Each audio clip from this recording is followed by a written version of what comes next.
first live episode of the Adventures of the Monk and the Monarch. With me, the Monarch, and our local monk, Mildra. Hello.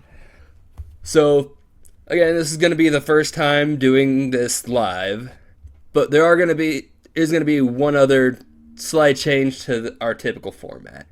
Usually, we'll open these episodes kind of going over what anime or anime adjacent stuff either of us happened to watch this week or past month. We're kind of dropping that on the basis that it's mostly only that interesting if we both actually happen to watch the same things, which does not happen all that often. So with Yeah, that, and oh, go on. there's also the fact that if we end up focusing on a show over months, it's not going to be all that interesting. That said, largely the topics will be at least somewhat focused on anime related topics. So what we're going to be talking about today is the OVA boom of the 80s and 90s. Now, I will note that in preparation there were a bunch of old OVAs that I ended up watching. Um, a lot of the stuff that we would have seen in the back end of the video store. Which, as an aside, I have to credit Blockbuster for throwing some shade at Netflix earlier this week, because there's been the whole thing that Netflix is trying to crack down on account sharing, because they're losing money. Maybe you wouldn't be losing money if you would actually spend money on things people actually want to watch instead of things that um, divide people. But I digress. But they had said, "quote A friendly reminder that when you used to rent videos from us, we didn't care who you shared it with, as long as you returned it on time." I kind of like modern day Blockbuster.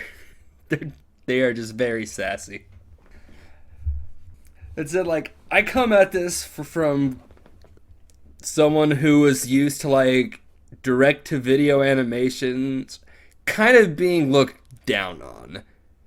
Like you had your Disney directed DVD sequels that were never all that great compared to what they were following. Outside of anime, the format of doing this had kind of a bad reputation. So if you're like me, you missed out on a lot of good OVAs from back in the day. Then you were way late to the game on it. Now, as far as why this whole VA thing became a thing, this is where some historical context has to come in. The 1990s were not a good period for Japan economically. Back in the 80s, they were in an economic boom, and to the point where they were kicking people's ass internationally and this is why there was this fear that say the yen would end up becoming the big international standard. Now that didn't happen, and when the 90s came, the bubble burst.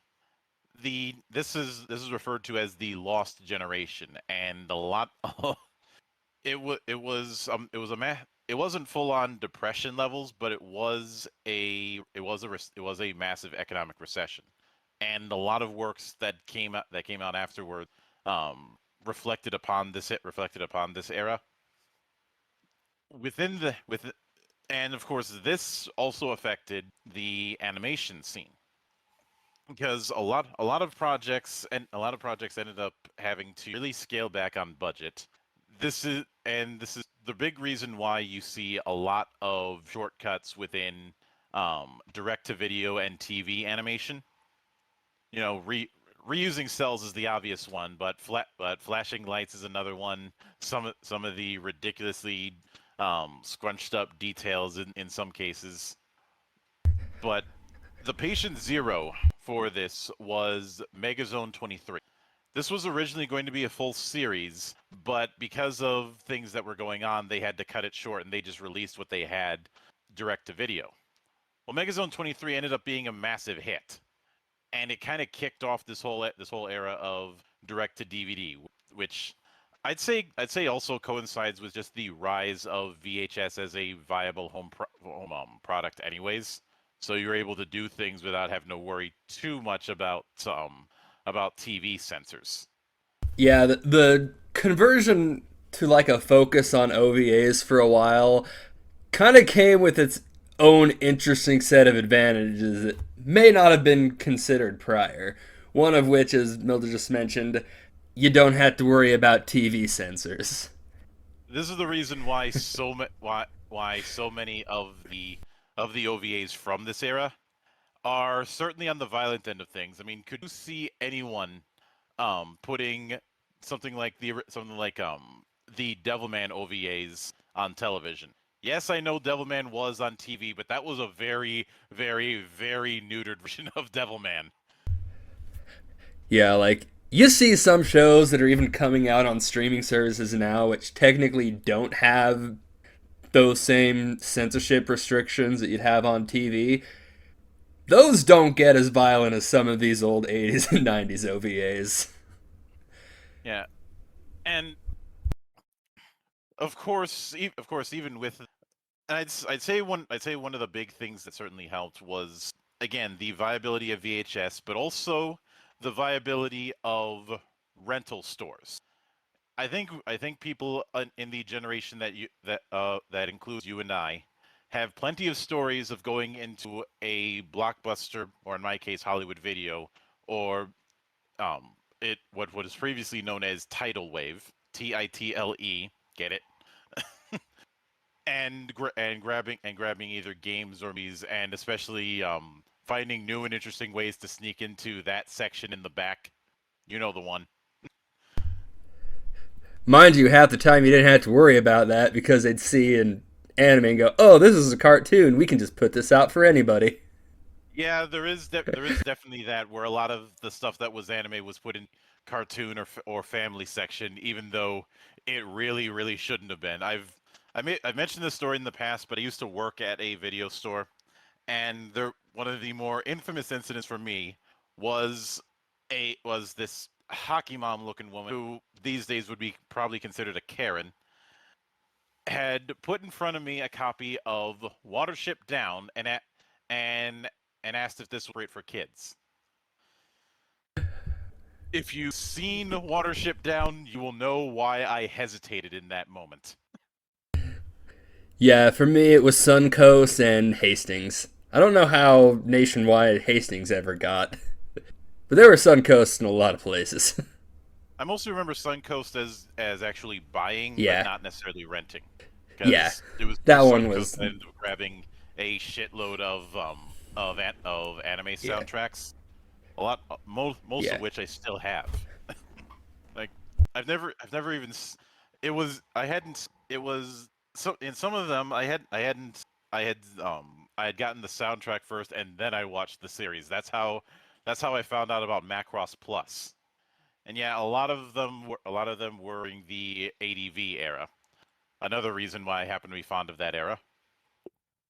Oh, but the but let's also not forget that this is kind of building on what VHS did for films in the States. A lot of low budget stuff that wouldn't have had a prayer in any theater was able to get a chance thanks to the rental system, and this definitely applied to the horror genre. And in addition to that, a lot of films that ended up doing poorly in their theatrical run got a release on life thanks to VHS. I bring all that up to kind of illustrate the culture that was developing when it came to this sort of entertainment media. Uh, I could go into why VHS became the dominant thing instead of Betamax, but that's a whole other story and one that's been covered by other people far more versed in the inner work of both devices than me. Yeah. But Because yeah. I never had a Betamax. Those were pretty much dead by the time I was old enough to start watching videos myself. Yeah, same with me. I didn't even know Betamax was a thing until it had died. Uh, but you t- and of course within that a lot of these a lot of the stuff that would end up going straight to VHS were definitely things that one wouldn't have shown on TV, and two, a lot of times it was people's personal projects more than anything else, and many of these would end because of the fact that this was some of the first stuff that was getting distributed stateside because stores needed to fill up their shelves, and you could only put a bunch of Hollywood movies up so much. Uh, a lot of stuff that didn't exactly do well in Japan ended up becoming cult classics in the English speaking part of the world. I mean, I think one of the big ones that comes to mind is stuff like Dragon Half. that had no that did not do well in Japan at all, but it did pretty well stateside. Huh. I actually didn't know Um, that. and of course, with that also comes the tape trading bubble, where and you can kind of trace this to a series of events that leads to anime showing up in conventions. Now, something I think people at the time would have noticed a lot earlier, it is surprising how good the animation quality of some of these OVAs are once you've also taken into consideration some of this happened because of budget cuts. You know, I had a bit of a debate regard years ago regarding the whole is anime cartoons, and I guess I was expected to answer with one part of this binary because the answer that I gave was the term cartoon is has its own connotation, and it's the reason why you don't see it as much. However, animation is a medium. But to say one is the other is kind of disingenuous because both of them are born from a different type of culture. Not in terms of the fan base, that's a whole other matter, but in terms of how they're created. I don't think many cartoons, quote unquote, have an equivalent to sakuga, which I'm pretty sure you're familiar with that concept. You might need to explain it for a second because I don't remember the term. Um, Sakuga is the scene that's is a scene in some sort of animation where the bulk of the budget is actually going. This is where the animation gets a lot more detailed. The frame rate goes up. It's trying to make this one spot look as impressive as possible.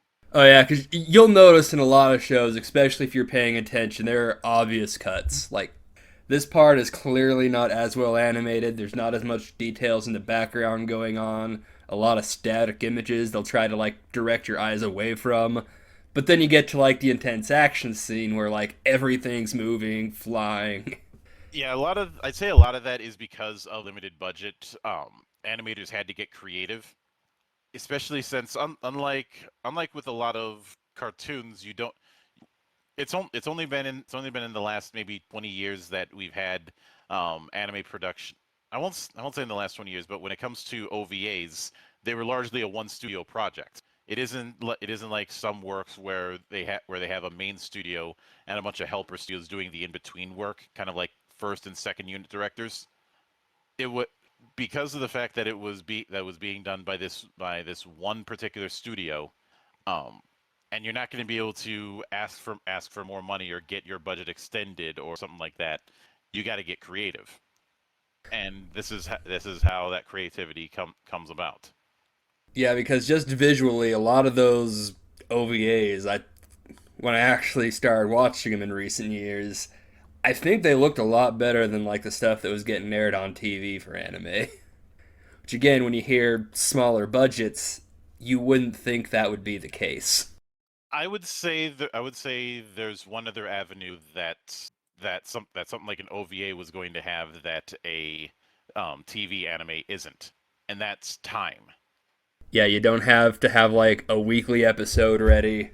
It just all comes out. So you can have more leeway to make sure it's ready to go.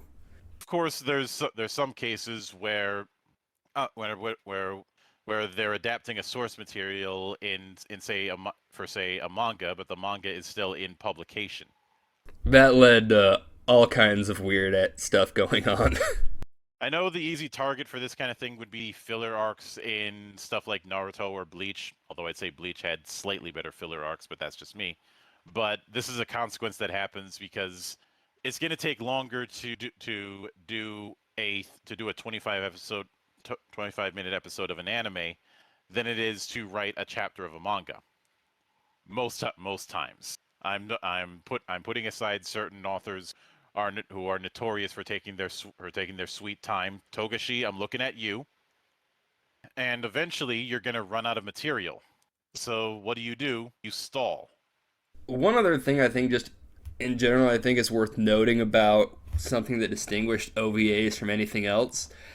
Your TV series episodes had to be paced for that 25-minute mark for content minus the advertisements and all that. You had no such restriction on an OVA. You wanted a bit longer? Go nuts. Didn't want movie length but longer than a normal episode? Perfectly doable. You had more freedom in that regard.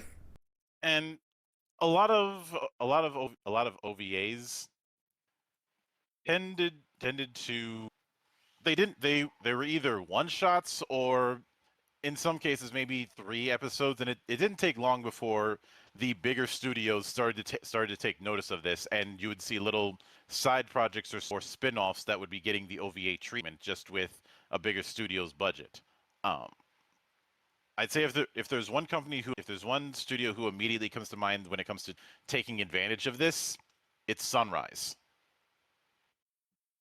Now, remind me real quick, which were the OVA Sunrise worked on? There were many, but the big one that comes to mind for this is Gundam 0080. Alright, our Gundam one. I've not watched the Gundam OVAs, but There's yeah. also there's also the fact that Endless Waltz, the sequel to Gundam Wing, was originally a o- a 3-episode OVA. It was later repackaged in a special edition and made into a full-length film. So a similar thing happened with Rurouni Kenshin Suyo Kuken, where the special edition version of it was the 3 episodes of the OVA turned into one movie.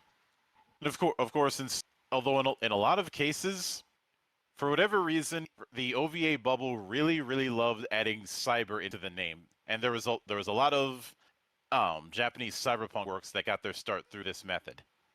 I'd say it's partially due to the fact that during the economic bubble there was a bit of a cyberpunk boom because of the explosion of consumer technology that was coming about. Now, when did the cybertech boom actually start then with all the OVAs? Because again, I Um, wasn't there for a lot of the OVA bits, so I'm a little off on that timeline. that's a little bit harder to say. There were that Japanese cyberpunk aesthetic. I'd say I don't really have a singular origin. Like I really want to say Masamune Shirow's Appleseed, but no, but I don't feel 100% saying that. Um, I know a lot of people would say Ghost in the Shell, but that wasn't around yet. And truth be told, that version of Ghost in the Shell and the one in the manga aren't exactly the same thing. Um, it's really hard. It's really hard to say where it really started. Um, and of course, there's also Angel Cop. Although Angel Cop is fucking weird, and I'd s- I would say it did. I would say it did. I'd have to say it started in the mid '80s, especially in the wake of Neuromancer, and Neuromancer is considered the first cyberpunk in terms of how we see cyberpunk as it is. Granted, the tricky thing as a historian when it comes to this is there's never really a singular point of origin. It's like something came out and that created the genre. That kind of mindset only happens after the fact. Yeah. Like let's consider roguelike genre of video games. It's meant to be games that are either directly or indirectly taking inspiration from the game Rogue. But I don't think when the game Rogue came out that it was that it was aware that a genre would be named after it. It's just that people ended up taking the concepts that were in Rogue, putting their own spins on it, and then you multiply that several hundred times over. Yeah. Or for another analogy, it wasn't until like a little over a year after Sabbath debuted that heavy metal was even a term used to describe music. You typically don't go into something expecting a new genre to be born out of whatever it is you were doing. No, that's also the reason why trying to figure out the origin point of heavy metal is something you can't really do. And oh, if I have to use an anime example, it's only been in the last 3 years that I've heard the phrase shonen battle manga. Like the big four that we grew up with, that was just referred to as shonen manga. Yeah, I'm not entirely sure yet even what exactly Shonen Battle is supposed to apply to that Shonen doesn't kind of already cover. Well, here's the reason that's tricky. Shonen is just an age range. Yeah. That's why it ends up being kind of baffling to refer to it as a Yeah. it is as much of a it is much of a storytelling genre as young adult is. Yeah, I think it just kind of ended up that way because we had Shonen Jump, and Which it just the name just kind of stuck for people. yeah, I and I could see that because in the 2000s that's when we started getting through Viz English equivalent version of Shonen Jump in a monthly form as opposed to the weekly form that it has in Japan. And of course things exploded out from there. Largely because weekly magazines aren't really a thing culturally in the States. Like when I think of weekly magazines, the closest thing that comes to mind is TV Guide. And who the hell has a copy of TV Guide in their house except for old grannies? Even growing up, we didn't have TV Guide. So because of that, oh, and of course I know people would bring up, well, what about the local paper? That's a daily thing. That's different. I'm talking weekly. You go into a magazine rack and it's always monthly stuff. There's never really a weekly stuff except I was gonna say Newsweek or Time, but no not even those. Getting ba- Getting back to the OVA thing, if there was one disadvantage, it was story compression. Because a lot of times people had to try and cram a whole story that may have been 12 episodes or may have been may have been more into either a single short film essentially or say a 3 episode thing. In fact, the rule of 3 or the rule of 4 ended up becoming the main approach, especially since a lot of them the runtime is still around like 30 minutes. Well, you'll see a fair number coming clocking at about 40, 45 minutes. 30 does seem to be pretty common for an episode of an OVA. Yeah, and when now there are some exceptions. Obviously, there's going to be exceptions for just about anything. Uh, I will note that one of the big ones for me and one that I am still fond of to this day is Record of Lodoss War, and I'm very glad that some people have been translating the original novels, but if there's Lodos is definitely one case where you're going to be dealing with this kind of compression because keep in mind this Record of Lodoss War is was born literally from a D&D campaign that was published in replay form in Comptique magazine. Eventually, that transformed into a series of novels.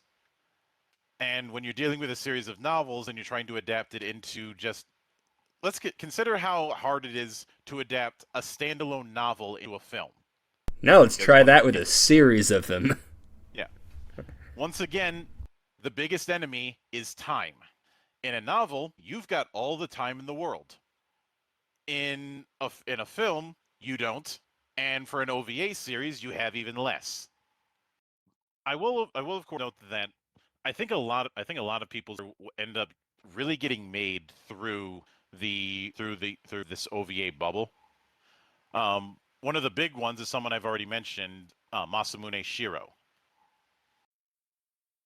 because through this he you got an OVA of Appleseed, and later on you would get a OVA adaptation of Dominion Tank Police, which I think is underrated when it comes to Shiro's work. And if I recall, wasn't one of Watanabe's first his Macross OVA? Yeah, I and of course one company who definitely made their name through this OVA space is Gynax. In particular, now I know a lot of people will bring up Evangelion when it comes to Gynax. This I'm talking before the two that immediately come to mind when it comes to this is Gunbuster and Nadia. Which apparently Nadia, I talked about this during the Gynax episode of Watch, but Nadia was a project that originally originally Miyazaki was going to be involved with, but he decided to drop off the project.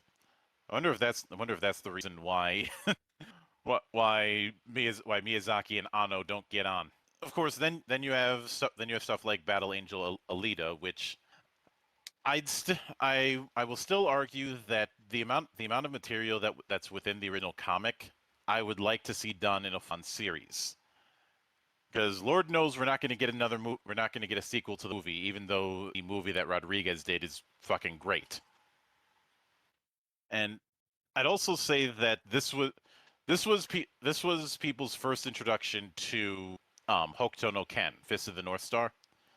And I think the success of some of the OVAs ended up making this direct to video thing be treated kind of as a minor league feeding system for bigger studios and bigger projects. Oh, I definitely get an impression like we probably would not have seen a lot of stuff put to OVAs like if we didn't get that like initial boost. Like we probably got a lot of manga converted to that may never have gotten an actual TV release. let's consider the fact that the original Vampire Hunter D was bordering on OVA and movie, and then Bloodlust was a full-on movie. Although Bloodlust is much better. Agreed. Uh, but a lot of I'd say a lot of these projects were ones that I think some of them could have been made into full-on series. One of the big ones is Blue Submarine #6, although that's a Gonzo project, and Gonzo weren't exactly known for having the best budgets. I mean, there's a lot of stuff that they've done that I like, but it is what it is. It's one of the big examples of a project that was the victim of compression. You know, when you only have some of the early ones, especially, you maybe get lucky if you have 3 OVAs you can work with, and you've got to compress a whole story into that. In some cases, especially the ones in the late '80s, you may have gotten just 2. Yeah, it was not an easy task. I mean, you saw the same thing with movies, not just the OVAs, but the same idea stands. It's a lot of material that you don't have the time to go into. Yeah, and I think I think that in a lot of cases, the the over I would say OVAs are one of the biggest contributing factors um to making people into full on weebs in the early days, because of the fact that they were kind of this hidden gem. You know, since they were put into the same category as animation and video store, it was relatively easy for them to be acquired in those stores if you wanted to do some digging. Some of them a little bit less than others, but you were still having to do some digging around. Yeah, and it's kind of the nature of being free of the TV censors of Japan that helped give a lot of them a feel that you wouldn't get out of any other kind of animation you could get in those sections. Yeah, what I think ended up ended up causing a bit of the downturn when it came to OVAs was when they started to be used as extras or bonuses for shows that were running on television. It's one of those Like, things I don't have a problem with it in concept. Maybe not the best of executions. well, you as time went on, you'd see this with certain works where there would be the 10-minute OVAs that would be exclusive to say a DVD release once DVD started becoming the primary format. And I honestly think that it was a OVA was able to shine on VHS because of the fact that since they were so short, you didn't need to worry about filling in the gaps with extra content. But the amount of content you could put on a DVD compared to a VHS was a significant leap. And OVAs started to become shifted into a secondary affair to put on as additional material for DVD. This was around that time where instead of dealing with maybe three or so, or say three or so episodes of something on a VHS, you could now put five or more onto a DVD. Yeah, I think DVDs kind of did a lot to help slow down the popularity of the OVA. Because you could, like you said, like back in the day when we had like Hastings still open in my area, me and my friend just went to the dollar a week rental section. All 7 DVDs of Burst Angel were up. We're like, all right, we'll watch this. Like, Of so course, that much was more the better way to content per do it because DVD. you remember how goddamn expensive it was to get Oh a full god, season of something.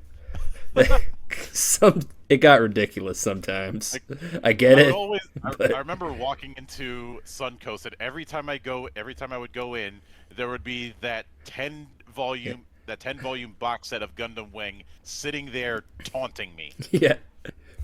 Point in case though, you get more content on a DVD than you could a VHS, and because of that, just watching series this way became a bit more viable.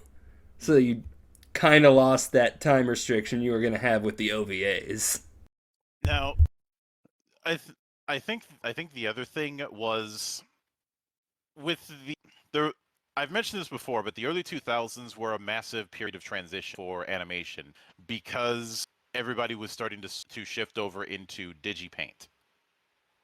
Now, DigiPaint was a fine setup, but keep in mind you're having people go from analog methods of drawing to digital methods.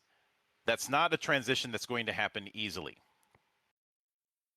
That's the reason why when you look at a lot of anime that came out in the early 2000s, um, a lot of them don't quite hold up once they've been converted to HD. Granted, a lot of old movies don't don't transfer well when it comes to upscaling, but that's another matter entirely. You know, I don't know too much about the technical side of it, but yeah, I could imagine a few ways this change was going to just impact OVAs. They might just have looked at it when it's not worth it anymore.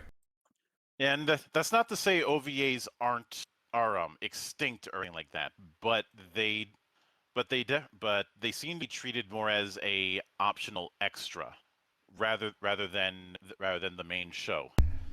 I think the last time there was an OVA that felt like it really mattered was Hellsing Ultimate.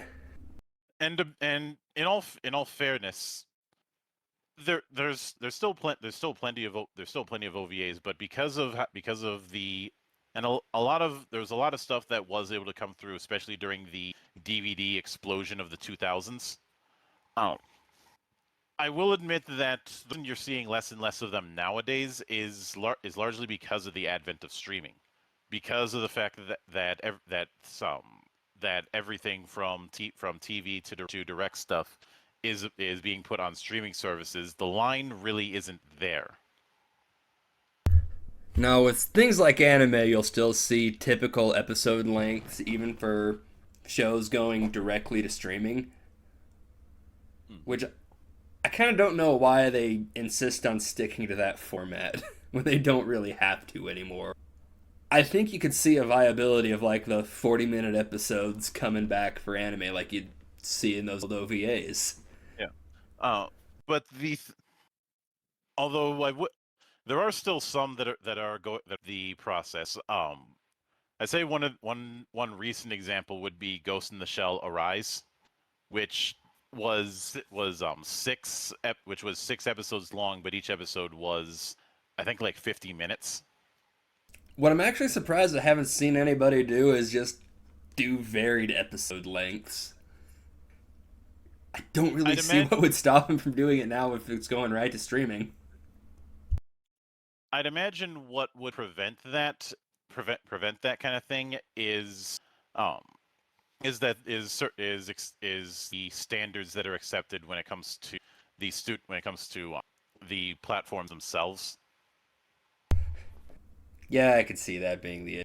There's also the issue of there are some mid-tier streaming services that are able to kind of act like pseudo channels. Like, for example, how I know that Shout Factory has a Twitch page that they use kind of as a Shout Factory channel. I know because I'll load it up when it's like 1 in the morning and I can't sleep. And they'll have either random episodes of Super Sentai that they have, or episodes of MST3K. I think there's a few other of those kind of Twitch channels that act like TV channels. Yeah, going forward, I'm actually wondering what we're going to be seeing just out of the whole premise of OVA. Because with streaming becoming prevalent, you said like the distinction between the two is almost negligible in that regard. But we also do see a lot of people unsubscribing from streaming services, so if we do see a stronger comeback of just either DVDs or people buying downloads, I don't really know what to expect going forward for the OVAs, or if that'll even be a meaning distinction in the future. I think it will. It's just going to shift. Because nothing ever fully disappears. What ends up happening instead is things just shift. I think we actually covered just about everything OVA related. Yeah. Um, I will say as a bit of a coda, um, whether you're a new head or an old head, I'd still recommend looking into the wild and wacky world that this is, because because as with everything else, there is always hidden treasure to be found. Like, I know a lot of, like, even old school anime fans that missed over Goku's Midnight Eye. So And even if you've been around a while, there's stuff out there you will find if you go digging in the old days. It's a weird, weird time. a weird time, but that's what makes it interesting. So yeah, with everything covered we needed covered, you're gonna eventually see a slightly trimmed down version of this posted over on YouTube. Other than that, I guess we'll all see you next time we do this. Yep. See you next time. Stay frosty, everybody.